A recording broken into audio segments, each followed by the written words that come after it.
उनके लोग हो गए दंगा कराने वाले। ये एक नया पैटर्न है।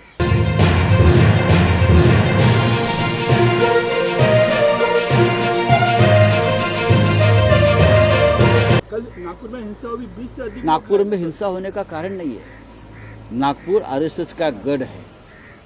आरएसएस का हेडक्वार्टर मुख्यालय नागपुर में है। वहाँ मोहनराव भागवत जी बैठते हैं।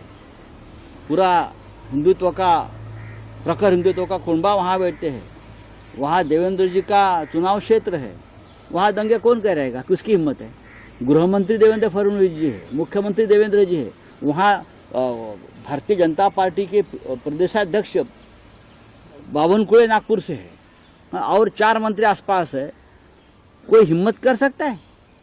उनकी गैंग होगी, उनके लोग हो गए दंगा कराने वाले। ये एक नया पैटर्न है हिंदुओं को डराने का, हिंदुओं को ऊपर अपने लोगों से हमला करवाने का, फिर हिंदुओं को भड़काने का और दंगा में उसको लाना है। ये जो चल रहा है औरंगजेब के नाम से एक भय और डर पैदा कर रहे हैं, ये महाराष्ट्र को और देश को खत्म करने जा रहे हैं। अगर देवेंद्र जी फडणवीस में दम है तो जो दंगेखोर है ना, उनको मखौका लगाइए। औरंगजेब की कब्र की बात आप करते हो, क्यों उखाड़ने की बात करते हो आप? हम क्या कर सेवा करेंगे? क्या जरूरत है? जब बाबरी के लिए हमने कर सेवा की थी तो कांग्रेस की सरकार थी,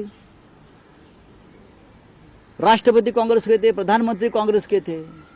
अब तो आपकी सरकार है ना महाराष्ट्र में और दिल्ली में, तो कर सेवा की जरूरत क्या है? जाओ मोदी जी के पास, एक ऑर्डर आदेश निकालो और सीपीडब्ल्यूडी के लोग जो है, केंद्रीय लोक निर्माण जो कहते हैं ना, सीपीडब्ल्यूडी पीडब्ल्यूडी, उनके लोगों को बोलो जाओ तोड़ो, हिम्मत है तो आप तोड़ो ना। आप क्यों जाते हो? आप इतनी मशक्कत को क्यों कर रहे हो भाई? मोदी जी को कहिए, नड्डा जी को कहिए, देवेंद्र जी को कहिए, सरकार आपकी है, आरएसएस की है, विश्व हिंदू परिषद की है, बजरंग दल वालों की है, तो ये दंगे फसाद क्यों करते हो और लोगों को कोई तकलीफ दे रहे हो? जाइए, 4 लोग जाइए, नरेंद्र मोदी जी, देवेंद्र फडणवीस, अजित पवार, एकनाथ शिंदे, वहां जाओ, क्या बोलता है उसको, फावड़ा बिवड़ा लेकर जाइए और जो जिस कब्र के बारे में आप दंगे करवा रहे हो ना, आप खुद ही हो, निकाल दो। लोगों को क्यों भड़का रहे हो भाई? आपकी सरकार है। बाला साहब ठाकरे की बात ये लोग कर रहे हैं, औरंगजेब और इसके बाद बाला साहब ठाकरे ने एक ही कहा था, हमारा मतलब, हमारा जो एक ध्येय है वो सिर्फ अयोध्या में राम मंदिर बनाना है, और अगर बाबरी उसकी आड़ आ रही है तो हम बाबरी को हटाएंगे। और हमारा एक ही मस्जिद से झगड़ा है, एक ही कब्र से झगड़ा है, और कोई बात हमारे मन में नहीं है। ये बाला साहब ठाकरे जी ने कहा था, हमारा कोई झगड़ा नहीं, हमारा झगड़ा बाबरी से है, हम बाबरी को हटाएंगे। बाला साहब जी ने करके दिखाया।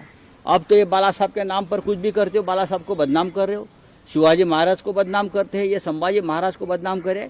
उनकी एक नीति है, ये लोगों की आरएसएस और भाजपा की विचारधारा है, शिवाजी महाराज उनके हीरो कभी नहीं रहे। इसीलिए विलन को पहले खत्म करो। औरंगजेब, अफजल खान, ये विलन है ना, विलन को खत्म करने के बाद हीरो का कोई महत्व नहीं रहता। तो हीरो को खत्म करने की साजिश है।